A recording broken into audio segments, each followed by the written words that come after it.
Coming up next on NMZ Live TV. My way.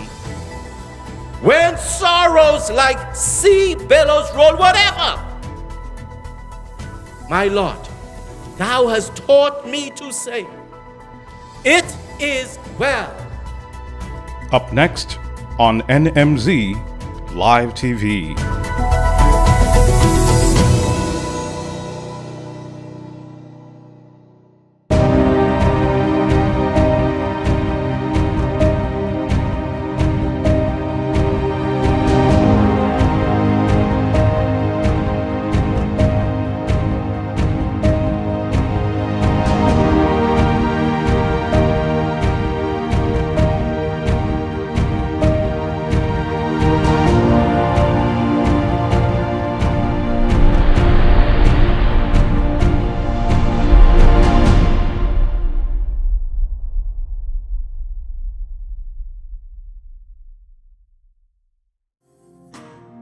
Today we welcome each of you who are visiting with us here at the New Mount Zion Missionary Baptist Church, those visiting in the audience, and those who are visiting via social media. It is our prayer that the Lord will speak through you from His word today. In the book of 2 Kings,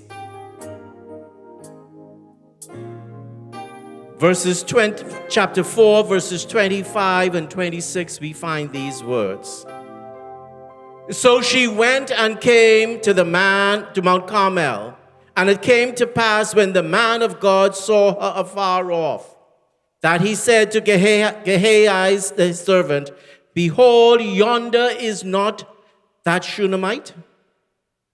Run now, I pray thee, to meet her, and say unto her, Is it well with thee? Is it well with thy husband? Is it well with the child? And she answered, It is well. For a topic today, trusting God in the midst of despair. Trusting God in the midst of despair.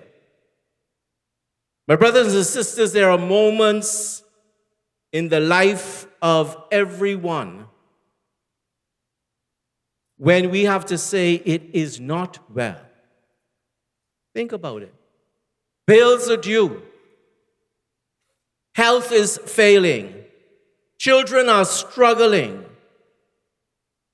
And as persons in our church are even experiencing, death seems to come at all angles.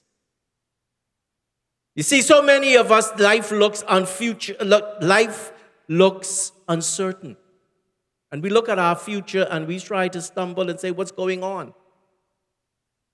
But you see, in the midst of heartbreak and confusion, God is still calling His people to trust Him.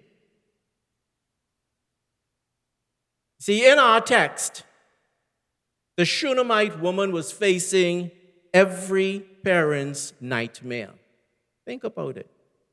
Her child, her only child, had died. And when the prophet came, when she ran to the prophet and the prophet sent his servant, notice the first question he asked. Is it well? You know, our text says he asked, is it well with you? Is it well with your husband? Is it well with your child? But you notice her answer. When he asked, is it well? She did not answer with emotions. She did not answer, as we would say, reality. She answered in faith, and she said, it is well. You see, not because everything was well, not because everything was fine, but because she believed in the midst of the circumstances, God was still in control. In verse 8 of chapter 4 of 2 Kings, we see in the town of Shunem, there's a family, a rich family, a successful couple. And every time Elijah came to town, the wife would invite him to dinner. Think about that. It got to the point that she decided, 1 minute, this man comes to town often. It doesn't say where he stayed, but she said, we need to provide. So she goes to her husband and says to her husband, we need to build an extra room so the man of God, the prophet of God, could have some place to stay when he comes in town. Her husband builds the room. After a while, Elijah continues to come. And in verse 13, we see Elijah sending his attendant Gehazi to call for the wife. And because of her generosity to the man of God, he wanted to see how can she be repaid. Notice what he said. You have gone to all of this trouble for us. Now what can be done for you? Can we speak on your behalf to the king or commander of the army? I want you to notice her response. This is how the NIV puts it in the latter part of verse 13. I have a home amongst my own people. In other words, I am grateful for what God has blessed me with. Elijah not being satisfied with that answer, and I believe being a prophet, he kind of sensed that there was something else, but the woman was to the point where she wasn't going to trouble God with anything because she said, I am satisfied. But notice here, Elijah sends his servant out. And he goes and he says, what can we do for this woman? The servant responds, she has no son, and her husband is old. And so Elijah sends for her again. When he sends for her, he says, this time next year, you will have a son. Again, the woman was like, no, my Lord, no. Let's not go there. Whether it was because she didn't want to build her hope up, whether it was because she just accepted the fact that this is my lot in life. You know, some of us go, this is my lot in life, and I'm going to bear my cross, and I will follow Jesus till the end. No matter what it was, Elijah says, you will have a son. And a year later, she had a son. That means even though she was speaking to herself, after all these years, this ain't gonna happen, she still had enough faith to say, you know what? When my husband says, let's, we will do. And we saw a son being produced.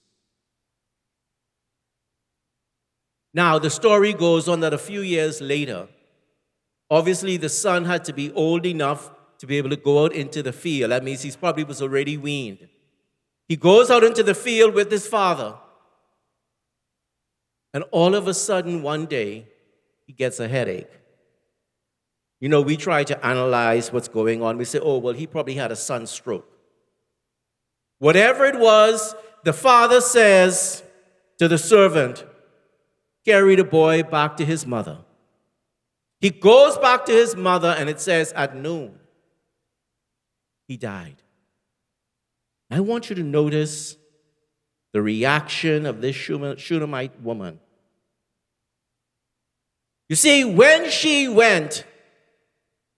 her son died, she took him, it says, and she placed him on the prophet's bed. She went to the room that they set aside for the prophet. She laid him there. Here's a woman acting in faith in the midst of death. And then she sends for her husband. Says, send me a donkey. Send me a servant. I am going to see the man of God. The servant goes, the husband says, whoa, whoa, whoa, whoa, whoa, whoa. It's not new moon. It's not a special occasion. Why are you going to the prophet? And you notice her response to her husband. She says, all is well. Think about it. Your child is laying in the bed. Out of faith, you picked your child up, carried your child to the bed of the prophet. You send for a donkey and a servant to carry to see the man of God. Your husband asks, is everything, what's going on? And only thing you could respond in faith, all is well. You see, she didn't run to her neighbors and complain about what happened. She did not fall apart publicly. But notice what she did. It says she went straight to the man of God, because when the servant came with the donkey, she said she went on the donkey and she says, let's go to the man of God. Do not stop for any reason. You see, too many of us, we come to problems and we forget to go to God. In 2026, problems are going to come. Last time we spoke on where your focus is in 2026. In 2026, when problems come, who do you run to? Do you run to your friends? And they may be like Job's friends. And they pulling you down. And they trying to analyze your life. And don't let them have a little bit of study, a little bit of psychology. And they want to psychoanalyze what is going on with you.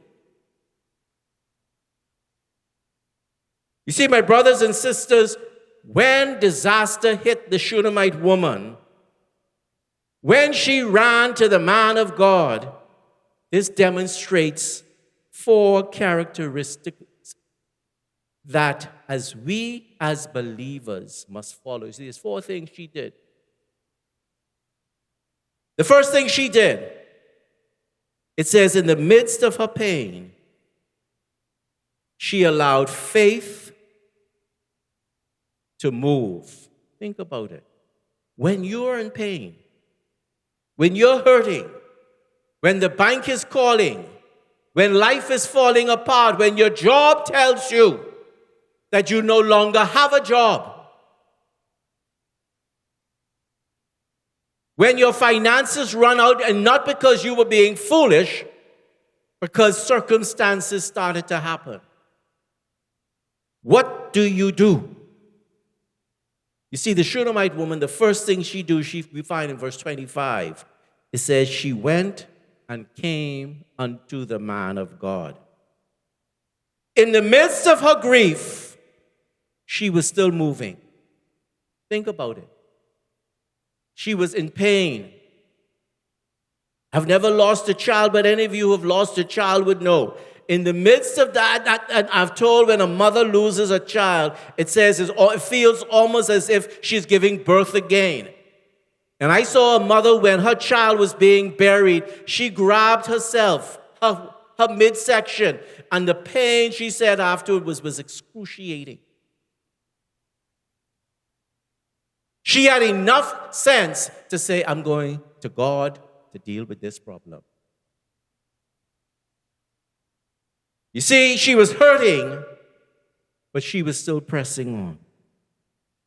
She was broken, but in the midst of her brokenness, she was still believing. You see, my brothers and sisters, real faith does not deny pain, but in the midst of pain, real faith moves. Today, there's some who are hurting in this sanctuary, some who are hurting, who are watching. But God is saying to each of us, in the midst of it, I want you to keep praying. I want you to keep trusting. I want you to keep walking. I want you to keep believing. You see, we have to come to the point where we realize that our pain is not our prison. Too many of us allow pain to become our prison, and we sit down. And we're like Queen Victoria back in the 1800s, who, when her husband died, she decided that she was going to be a perpetual widow.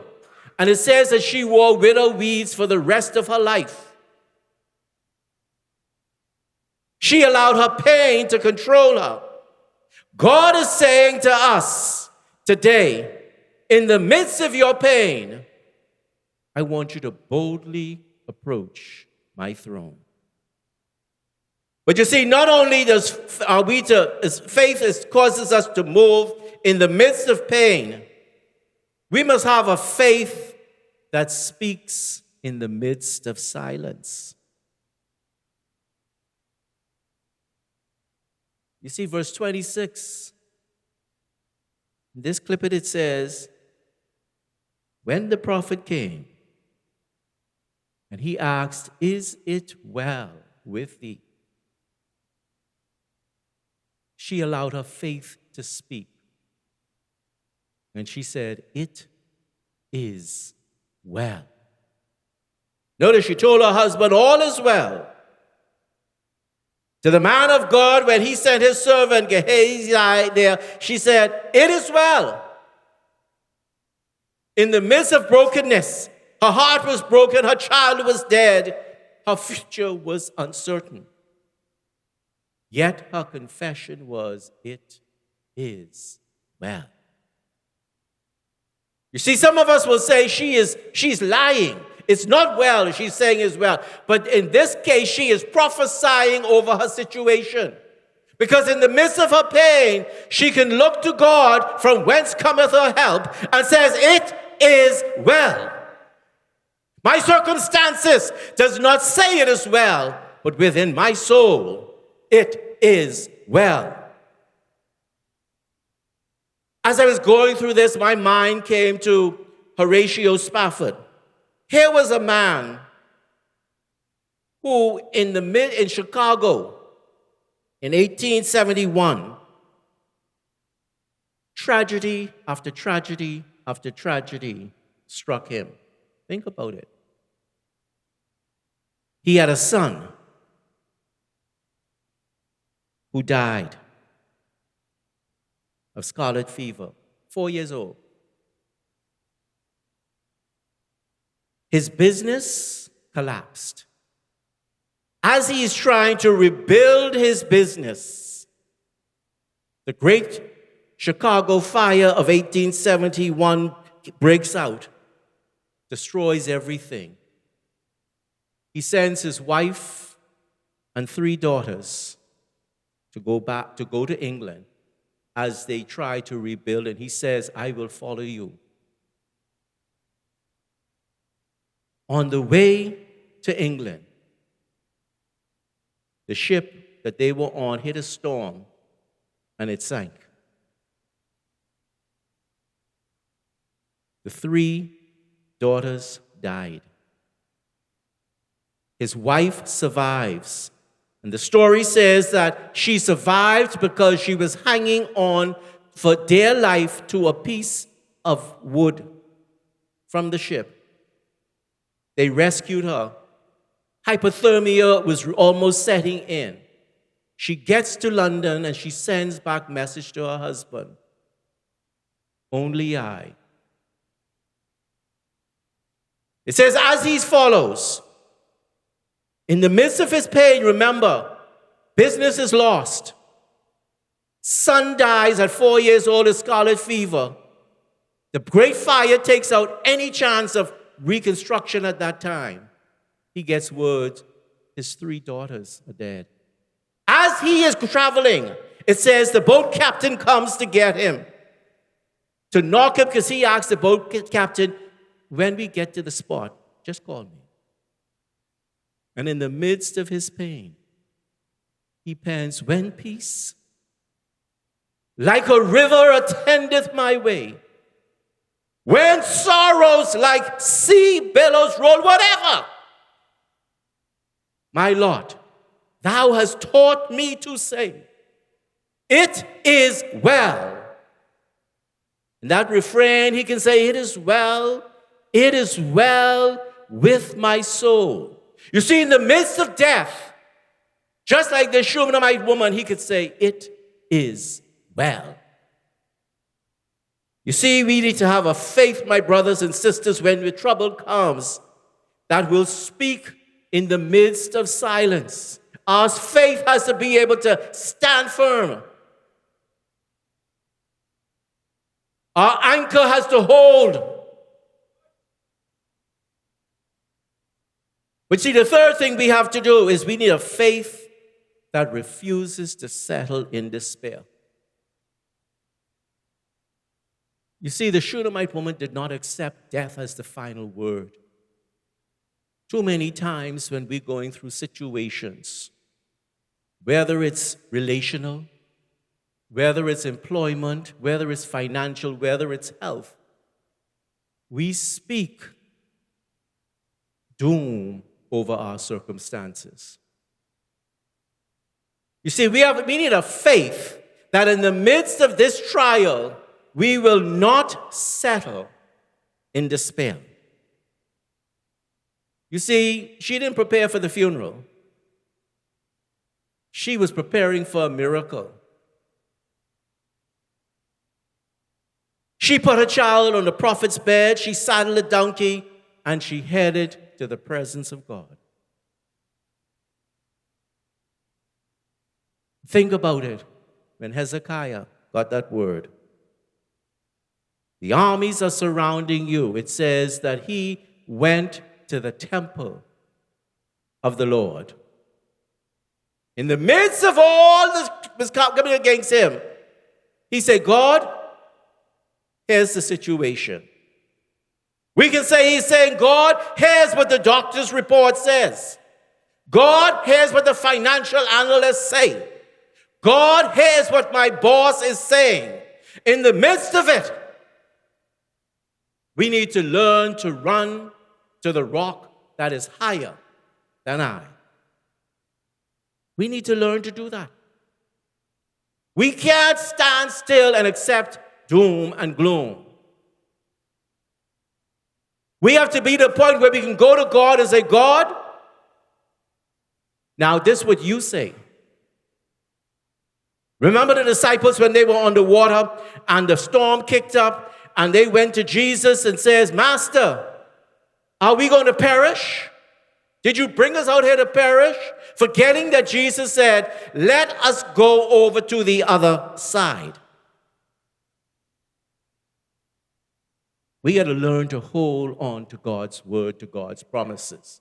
You see, this woman knew. The prophet said, you will have a son. She had a son.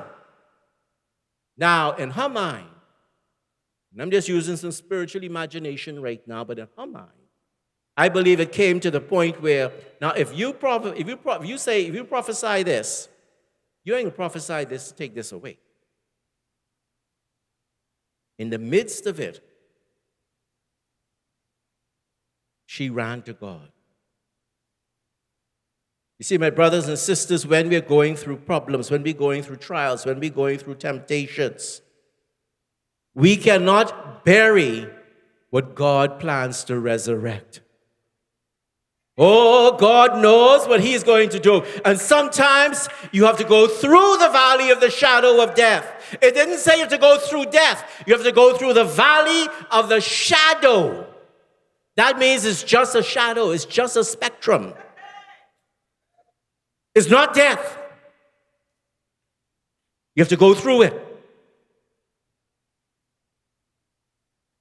You see, we cannot quit when God is about to intervene. You see, none of us know when God is going to intervene.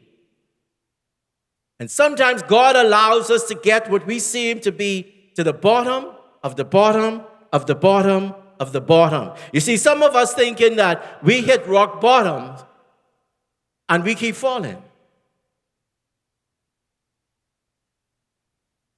But you see, one thing I've learned in life, when we go to God, and no matter how it seems that at the bottom has just been yucked out from under us, in God time, when God works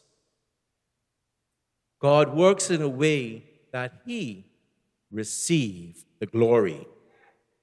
You notice when Jesus went to the tomb of Lazarus, and Jesus prayed, He says, Father, I'm not praying here because I know you hear me. So this ain't what it's about. Here's what, I want them to know that you are God. You see, in the midst of it, God was able to receive honor and glory through the resurrection of Lazarus. And sometimes we have to come to that place. Our faith has to move in a way. Our faith has to speak. So that God can receive glory, honor, and praise. But you see, my brothers and sisters, the fourth thing this woman teaches us is that we must have a faith that holds on until God shows up. You see, she held her peace until she got to the prophet. You're going through some storms that some people don't know how to handle. Sometimes you come and you have a big smile on your face. And your theme song is Smile a While. And instead of saying a while, you say smile a long time. And you're going about doing what you know God has called you to do, but inside, you're hurting. You see, this woman went there and she held her peace. This woman went there, and in the midst of her peace, she realized that her husband may not have been able to handle the storm that she was going through. And then we have to be careful when we're going through storms, when we relate them to other people, is that sometimes those people are going to magnify your pain more than the power of your God. You see, this woman in the midst of her pain, her motto that time was, if I could just get to the man of God, God's power will meet me there.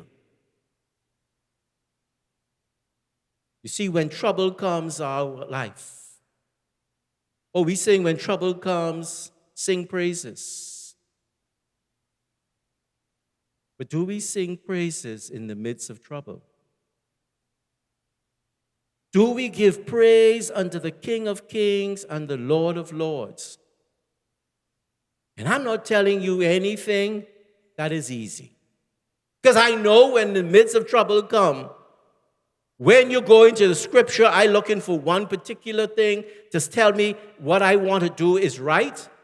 And God, only thing I hear is God saying, in the midst of this, praise me. In our daily Bible reading through the Psalms, as you get there, you will see when we go there and in the midst of pain, the psalmist is praising God. When he says, my soul, why art thou disquieted within thyself? Why you are so troubled? He says, praise God. And this woman went to the man of God because she knew if she got to the man of God, God was going to work. The same God who blessed her with this child would be the same God who could raise her child from the dead. The same God who blessed you with that job is the same God who can provide you a new job or a new opportunity when that job dries up.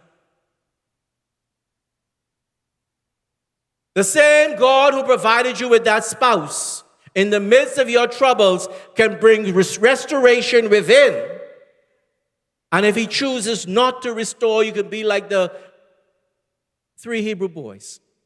O King, live forever. We will not bow before you. You could throw us in the furnace. Our God is able to deliver us. And if he chooses not to deliver us, we still will not bow.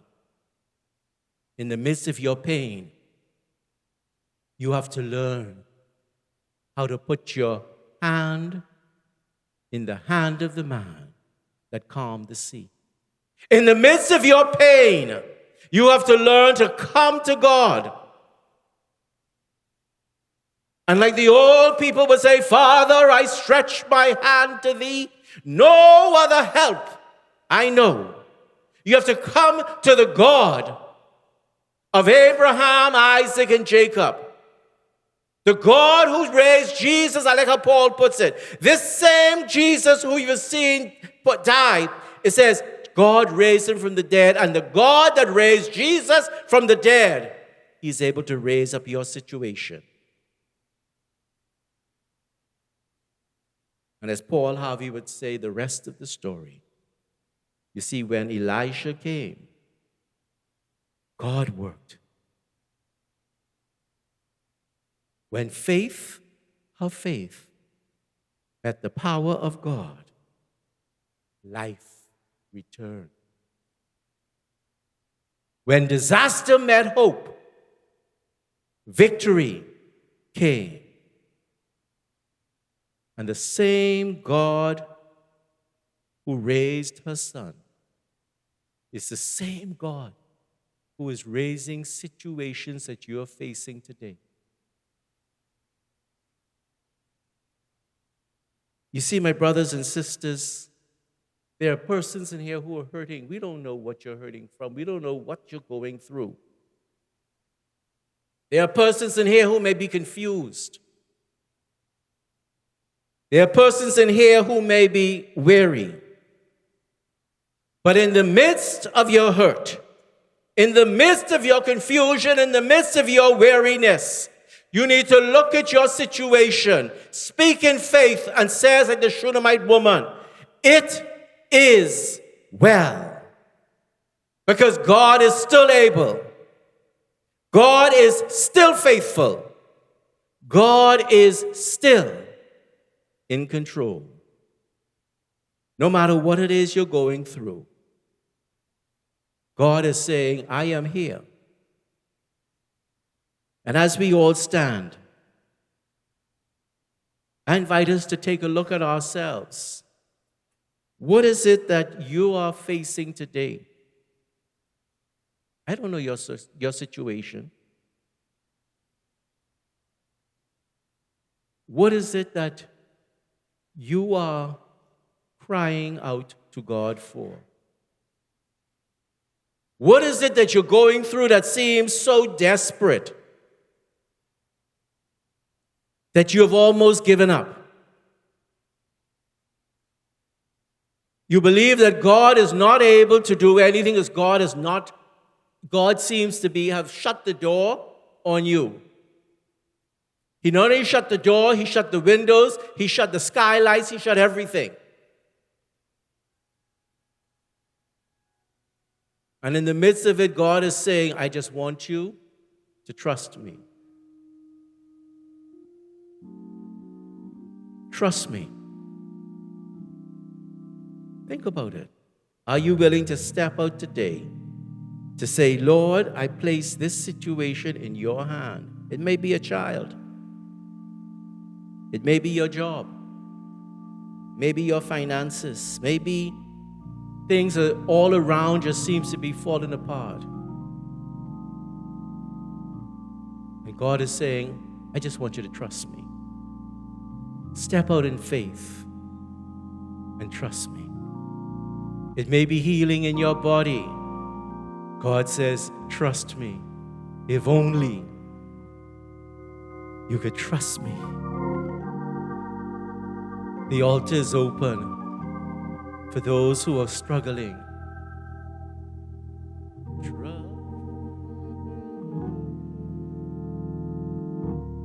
Trust me.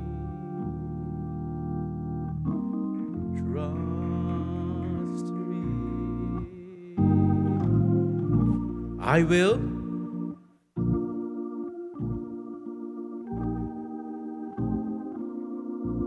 I will.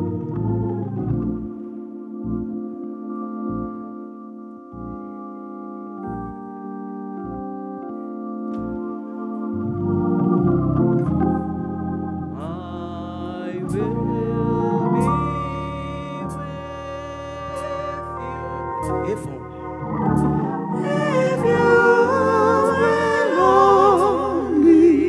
Trust me. Trust me. Trust me. Trust me. God says, I will fight. I'll fight your battle.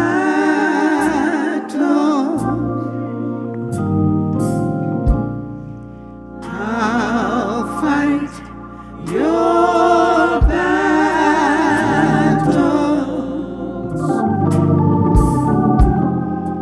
I'll fight your battles. If you will only trust me. Trust me. Trust me. If you.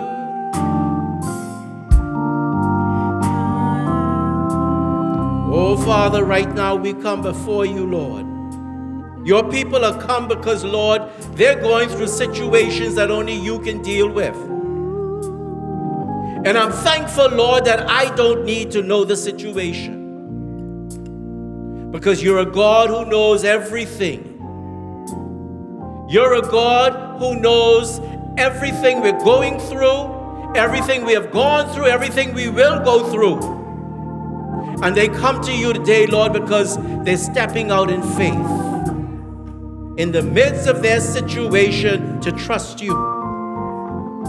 In the midst of their despair, they come to place their trust in you, knowing that you are able to do exceedingly, abundantly, above all that they could ever ask, think, or hope. And it's being done according to the power, your power, that is at work within them. And so we say, Lord, as they step in faith, reveal yourselves to them today. As they put their trust in you anew, afresh, as they renew their faith in you, we say, trust, we say, Lord, grant them. But Lord, as you grant them, Lord, not so they can receive honor, glory, and praise. Because at the end of the day, we want you to receive all honor, all glory, and all praise. Use these circumstances, Lord, to reveal yourself to the doctors, to the financial persons, to the financiers, Lord, to the employees, Lord, everyone around the circumstances, let them see you at work, even in their families. Because they're going to see God is able. Because they're going to turn to you. They're going to cause others to turn to you. So we bless you now. We praise you. We exalt you. In Jesus' mighty name, amen.